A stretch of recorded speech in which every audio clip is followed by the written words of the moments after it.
ভাবুন তো, একটি দল পুরো ম্যাচে বেশি আক্রমণ করলো, বেশি শট নিল, 11টি কর্নার পেল, প্রতিপক্ষের বক্সে 32 বার বল ছুঁলো, তবুও ম্যাচ শেষে হারলো 3-0 ব্যবধানে।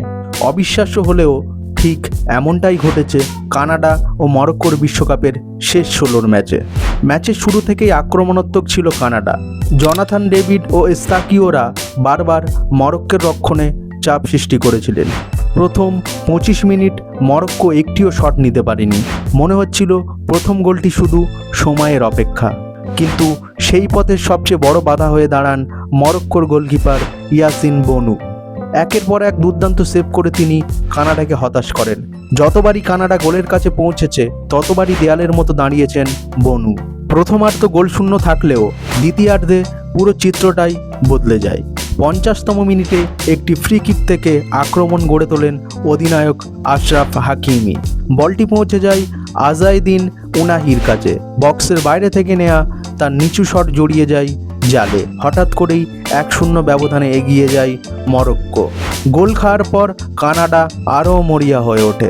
একের পর এক আক্রমণ, কর্নার, দূরপাল্লার শট সবই ছিল। 79তম মিনিটে বুকাননের দুর্দান্ত শটও অসাধারণ দক্ষতায় ফিরিয়ে দেন বনু। এরপর আসে ম্যাচের টার্নিং পয়েন্ট। কানাডা যখন সমতা সুযোগ গোলের জন্য সবাইকে নিয়ে সামনে উঠে এসেছে, তখন পাল্টা আক্রমণের সুযোগ খুঁজে নেয় মরক্কো। 82তম মিনিটে ব্রাহিম ডিয়াজের নিখুঁত পাস থেকে নিজের দ্বিতীয় গোল করেন আজাইদিন উনাহি। আর যোগ করা 8ম মিনিটে আবারও ব্রাহিম ডিয়াজের পাস থেকে বদলি খেলোয়াড় সুফিয়ান রাহিমি গোল করে 3-0 ব্যবধানে জয় নিশ্চিত করেন। স্কোর লাইন দেখে মনে হতে পারে মরক্কো পুরো ম্যাচে আধিপত্য করেছে, কিন্তু বাস্তবতা ছিল একেবারেই ভিন্ন।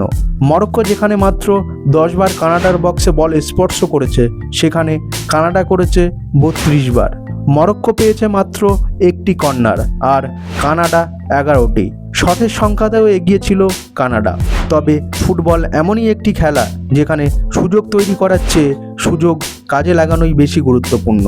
আর সেই জায়গাতেই মরক্কো ছিল নিখুঁত। মাত্র 4টি শট অন টার্গেট থেকে 3টি গোল করে তারা দেখিয়ে দিল কার্যকারিতাই বড় দলের আসল পরিচয়। কানাডার বিরুদ্ধে 3-0 ব্যবধানে জিতে টানা দ্বিতীয় বিশ্বকাপে কোয়ার্টার ফাইনালে পৌঁছে গেল 2022 সালের সেমিফাইনালিস্ট মরক্কো। আর এই জয়ের মাধ্যমে তারা আবারও জানিয়ে দিল বিশ্ব ফুটবলের বড় মঞ্চে তাদের হালকাভাবে নেয়ার কোনো সুযোগ নেই। আপনার মতে এই ম্যাচের আসল নায়ক কে ছিলেন? 2 গোল করা আজাইদিন উনাহি নাকি অসাধারণ সব সেভ করা ইয়াসিন বনু? কমেন্টে আপনার মতামত জানাতে ভুলবেন না। ধন্যবাদ। চ্যানেলে যদি নতুন হয়ে থাকেন তাহলে অবশ্যই সাবস্ক্রাইব করুন। আর হ্যাঁ, আপনার স্ক্রিনের সামনে যে ভিডিওটি ভেসে উঠছে সেখানে ক্লিক করুন। আপনার সঙ্গে ওখানেই দেখা হবে।